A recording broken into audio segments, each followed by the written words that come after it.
Vamos falar agora de doenças vasculares. E quem está aqui comigo é o Dr. Silvio, que é angiologista. Tudo bem, doutor? Bem, muito bem. Um prazer estar aqui novamente. Ai, muito obrigada, viu, doutor, por aceitar esse nosso convite. Doutor, pés e pernas, né, inchaços, aqueles inchaços, é o primeiro sinal de doenças vasculares? Pode ser? Isso, Vanessa, pode ser. Porém, quando nós falamos de inchaço, nós estamos falando também de uma gama de doenças que pode primeiro cursar com inchaço sem ser vascular. Então é muito importante entender que quem sofre ou está começando a desenvolver um inchaço e que não tem diagnóstico feito, uma primeira grande avaliação seria na ótica do clínico geral, que às vezes pode ser o próprio médico que já cuida dessa determinada pessoa. Às vezes o ginecologista faz esse papel, às vezes o cardiologista faz esse papel. O inchaço poderá ter várias causas, vinda de doenças como do rim, da tireoide, retenção de líquido, uma série de motivos.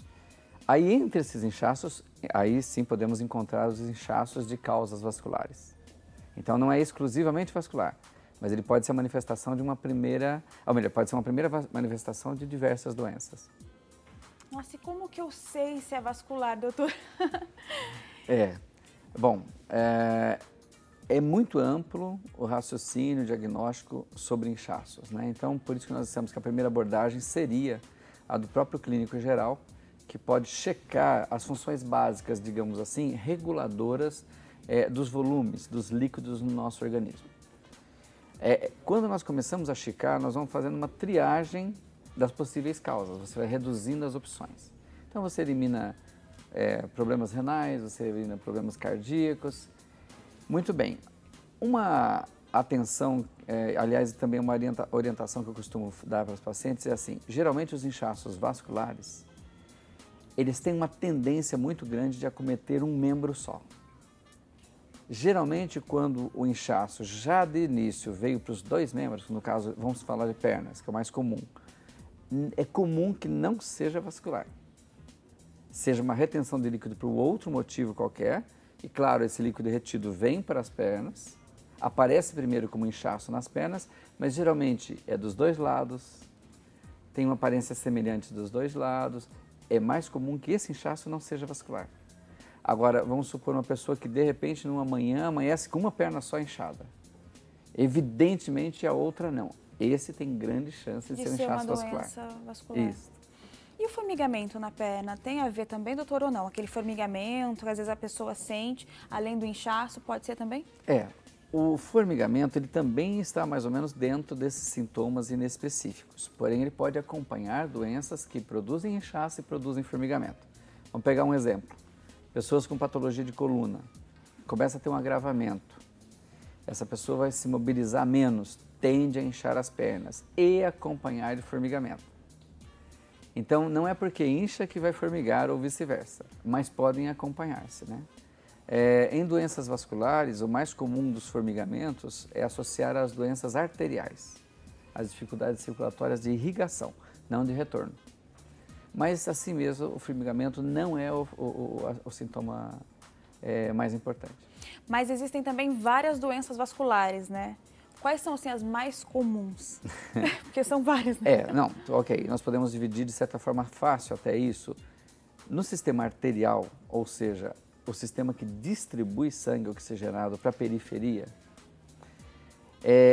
o principal delas é a aterosclerose. Grandemente piorada pelo cigarro, pela hipertensão arterial, pelo diabetes e também por outras causas intrínsecas à pessoa. A doença arterial, então, essa sim é muito séria, pode levar à perda de membros quando não tratada ou não acompanhada adequadamente. Já no sistema venoso, agora nós estamos falando de vasos de retorno, o mais comum que todo mundo conhece são as varizes. Além dela, as tromboses, que amedronta muita gente, acomete mais o sistema venoso. Por exemplo, trombose acompanha sim de inchaço. Como nós citamos, inchaço de um membro só. Há uma chance bastante grande de estar associado a uma trombose venosa. Agora, uma coisa interessante é que a população não lembra, parece que dissocia do sistema circulatório o sistema linfático. que é um sistema ultra fininho, não é visível. Fala-se muito dele, principalmente agora no mercado da estética, mas poucas pessoas sabem o que ele é. E, na verdade, ele é parte do sistema circulatório, são vasos ultra finos, responsáveis pelo retorno de uma substância já líquida, que foi distribuída pelo sangue. Ele é praticamente quase igual ao sangue, só que ele não tem as células vermelhas, tem predominantemente células brancas e proteína, não tanto água. Então foi feito um sistema exclusivamente para voltar com essa substância de volta. Olha, é redundância, mas é isso. Esse também é um sistema que, quando é doente, associa-se muito a inchaços, de um membro ou dos dois. Nossa, doutor.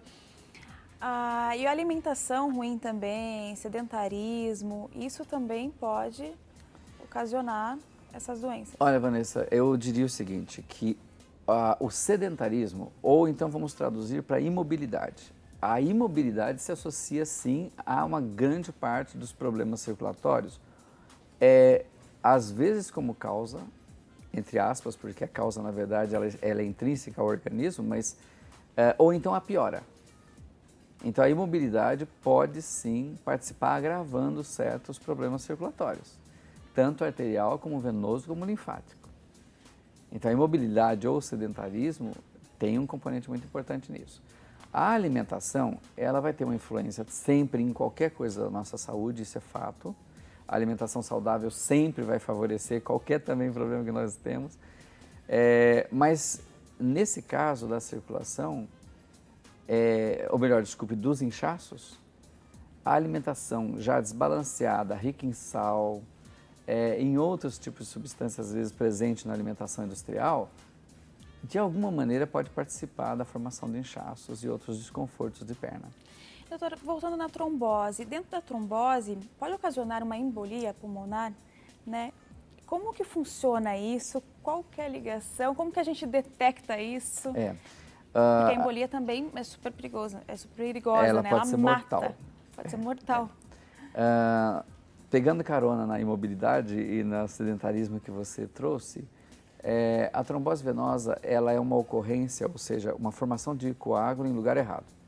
Ou seja, a função de coagulação nossa é um bem, é uma dádiva de Deus. Nós não morremos sangrando quando nos ferimos por causa do sistema de coagulação.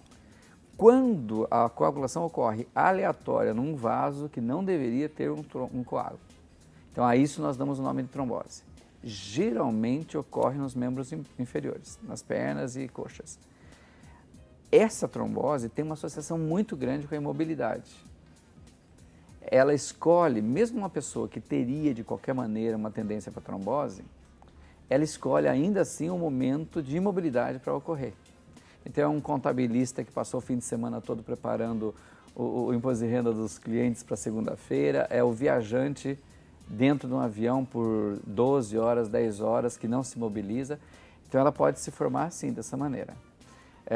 Quando esse coágulo jovem, geralmente nos primeiros dias, é capaz de quebrar-se, cair na circulação venosa, que nós agora há pouco dissemos, de retorno, navegar com a circulação venosa e subir para os vasos maiores, o primeiro lugar que esse coágulo vai encontrar, que ele não passa mais, são exatamente as artérias do pulmão. Então aí ele fecha a passagem pelo pulmão. Aí nós temos uma embolia pulmonar, que é o mais comum da trombose venosa. Isso é muito perigoso. Pode ser fatal. Pode ser fatal. Sim, e súbito. Meu Deus. Doutor, vamos só fazer uma pausa. Gente, um rápido intervalo, mas daqui a pouquinho a gente volta com o doutor, tá bom? Se tiver alguma dúvida, manda pra gente. Mas eu volto já, não sai daí não.